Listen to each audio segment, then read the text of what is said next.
जय श्री श्याम।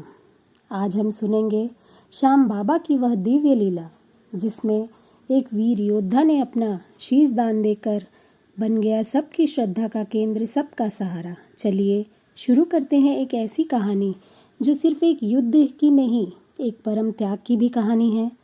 महाभारत के समय की बात है। भीम के पुत्र घटोत्कच और मोरवी नाम की नाग कन्या के घर एक शक्तिशाली बालक का जन्म होता है जिसका नाम रखा गया बर्बरीक। बर्बरीक जन्म से ही एक वीर योद्धा थे। उन्होंने अपनी तपस्या के बल पर मां आदि शक्ति से ऐसे 3 दिव्य बाण पाए थे जिनके बल पर वह अकेला पूरा युद्ध जीत सकता था। उन 3 बाणों के कारण उन्हें 3 बाणधारी कहा जाता था और उनका एक ही संकल्प था कि मैं हमेशा उसकी तरफ से युद्ध करूंगा जो युद्ध में हार रहा होगा, जो कमज़ोर होगा। जब महाभारत का युद्ध होने वाला था तब बर्बरीक ने तय किया कि वह भी इस युद्ध में भाग लेंगे। वह अपने 3 बाण और धनुष के साथ हस्तिनापुर की ओर चल पड़े।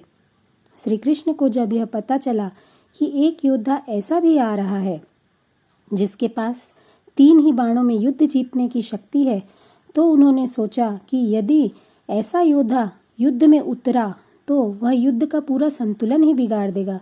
श्री कृष्ण ने एक ब्राह्मण का रूप धारण किया और बर्बरीक का मार्ग रोककर उनसे पूछा कि हे वीर, तुम्हारा नाम क्या है और इन 3 बाणों का रहस्य क्या है। तब बर्बरीक ने सब कुछ स्पष्ट रूप से बताया। तब श्री कृष्ण ने सोचा कि यदि यह हारने वालों की तरफ से युद्ध करेगा तो सत्य की पराजय हो जाएगी। तब श्री कृष्ण ने बर्बरीक से कहा कि मैं तुमसे कुछ मांगना चाहता हूँ, क्या तुम मुझे दान में दोगे। बर्बरीक ने विनम्रता से कहा कि प्रभु, मैं याचक के रूप में आपको अपना सब कुछ दान में देने को तैयार हूँ, आप आदेश दें। कृष्ण ने कहा, तो मुझे तुम्हारा शीश दान में चाहिए। यह सुनकर बर्बरीक कुछ पल के लिए मौन हो गए। फिर उन्होंने अपनी आंखों में आंसू के साथ कहा कि प्रभु, यदि आप ही ब्राह्मण के रूप में आए हैं तो मेरा दान सफल है। मैं अपना शीश आपको समर्पित करता हूँ। उस समय सभी देवता भी आकाश से बर्बरीक के इस त्याग को देख रहे थे।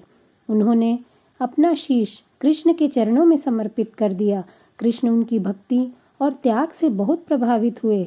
उन्होंने कहा, हे बर्बरीक, तुमने अपने जीवन का सबसे बड़ा त्याग किया है। मैं तुम्हें वरदान देता हूँ कि कलयुग में तुम मेरे ही एक रूप में पूजे जाओगे और तुम्हारा नाम होगा श्याम, क्योंकि तुमने अपना सब कुछ श्याम रूप में समर्पित किया है।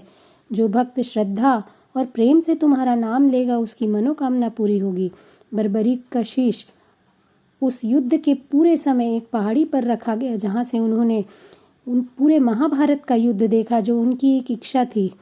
समय बीतता गया और कलयुग में एक चमत्कारिक घटना के बाद राजस्थान के सीकर जिले में स्थित खाटू गांव में उस शीश को भूमि से प्राप्त किया गया और वहीं पर आज स्थित है खाटू श्याम जी का दिव्य मंदिर, जहां हर साल लाखों श्रद्धालु फागुन मेले के समय आते हैं।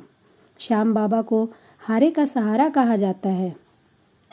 कहा जाता है कि जो एक बार सच्चे मन से जय श्री श्याम कहता है उसका जीवन संकटों से मुक्त हो जाता है। ये थी श्याम बाबा की दिव्य कथा, जिन्होंने त्याग की पराकाष्ठा पर जाकर हमें यह सिखाया कि असली वीरता सिर्फ शक्ति नहीं, बलिदान में भी होती है। आप भी श्याम बाबा का नाम लीजिए और अपने जीवन में प्रेम, विश्वास और भक्ति का दीप जलाइए। जय श्री श्याम।